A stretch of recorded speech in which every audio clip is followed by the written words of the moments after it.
You can cook the most perfect piece of meat in the world, perfect sear, perfect internal temp, perfectly rested, and ruin it in 3 seconds with the wrong slice.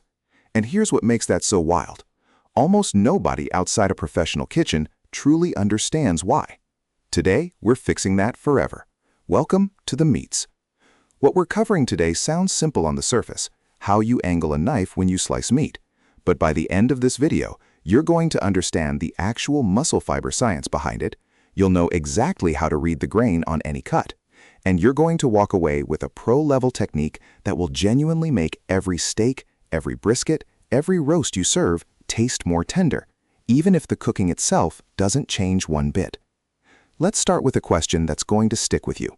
Why does the exact same flank steak taste like leather at one restaurant and melt like butter at another, even when it's cooked identically? The answer isn't the seasoning. It isn't the fire.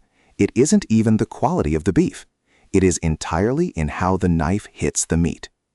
Hold that thought because we're going to come back to it with a side-by-side example that'll make it crystal clear. First, let's talk about what meat actually is at a structural level, because this is where it all clicks. Muscle is made up of long, bundled fibers. Think of them like thousands of tiny rubber bands, all running in the same direction. Those fibers are what your jaw has to break apart when you chew. When you slice with the grain, meaning your knife runs parallel to those fibers, you're leaving long, intact strands in every bite. Your jaw does all the work. It's tough, it's chewy, it's exhausting to eat.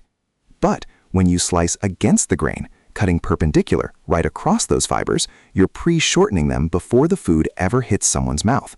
Instead of long rubber bands, you've got tiny little cross-sections. Your teeth barely have to work. The meat feels tender, almost effortless, even if it's a naturally tougher cut. This is the secret that high-end steakhouses have quietly been using for decades. The tenderness you experience eating a perfectly sliced skirt steak at a fine dining restaurant has as much to do with the knife work as it does with the kitchen, sometimes more. Now here's the part where it gets genuinely interesting and a little humbling. Reading the grain on some cuts is obvious. On a flank steak or a skirt steak, those muscle fibers run long and visible, almost like wood grain on a plank. You can see exactly which way they go. But on other cuts, a brisket flat, a tri-tip, a chuck roast, the grain can shift direction mid-cut, or it can be subtle enough that you genuinely miss it if you're not looking carefully. And this is where most home cooks make the mistake. They slice confidently in a direction that feels natural, and they don't realize until someone's already chewing that the angle was wrong. So how do you read grain on a tricky cut? Before you slice, look at the surface of the meat under good light. The grain will show as faint parallel lines or striations running across the muscle. If you're unsure, do a test cut. Slice a thin piece off one end and look at the cross-section. If you see tiny little circles or ovals in the cut face, you're slicing correctly against the grain. If you see long parallel lines in the cut face, you're going with the grain. Rotate your board and try again. Now let's get back to that question I planted earlier. Why does the same flank steak taste completely different depending on where you eat it? A flank steak sliced with the grain, even if it's a beautiful medium rare, is going to feel tough, fibrous, almost stringy. You'll chew it for 3 seconds and wonder why. That same steak, sliced thinly against the grain at a 45-degree angle, and the angle matters, will feel silky, rich, and genuinely impressive. The width of the slice matters too. Thinner slices mean shorter fiber segments in each bite. Most pros cut high fiber cuts like flank and skirt at a bias angle, that's a diagonal, to maximize surface area while minimizing fiber length simultaneously. It's geometry in service of flavor. Here's a butcher's secret that most home cooks never hear. The direction of the grain is not always consistent across an entire cut.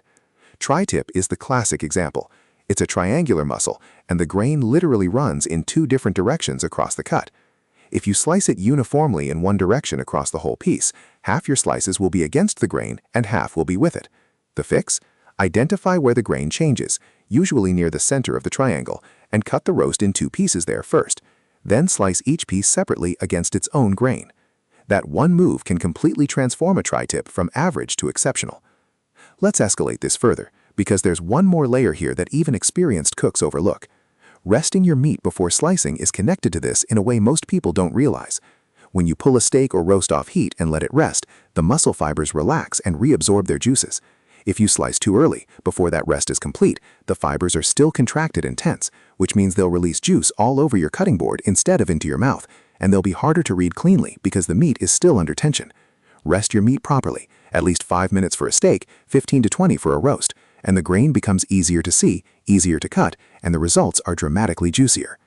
And that brings us to the most important point of this entire video, the one that ties it all together. Tenderness is not just an ingredient or a temperature. It's a result of every decision in the chain, the cut you chose, the cooking method, the rest, and finally, critically, the knife work.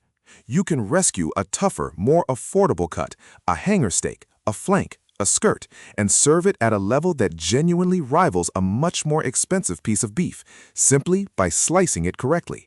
That is real culinary power. That is the kind of skill that makes people ask you what your secret is, and it costs nothing but attention. So next time you pull something beautiful off the grill or out of the oven, take 5 extra seconds. Find the grain. Set your knife perpendicular to it. Angle your blade on the bias if it's a high fiber cut. Slice thin. And watch the reaction from everyone at that table change completely. Drop a comment below. What cut have you struggled with the most when it comes to slicing? Flank? Brisket? Tri-tip? I want to know. If this changed how you think about the knife, hit that like button and subscribe to the Meatz. We put out new videos every week, and we are just getting started. Next time, we are going deep on the one steak cut that fine dining chefs have been hoarding for themselves, and it costs half the price of a ribeye. You do not want to miss it.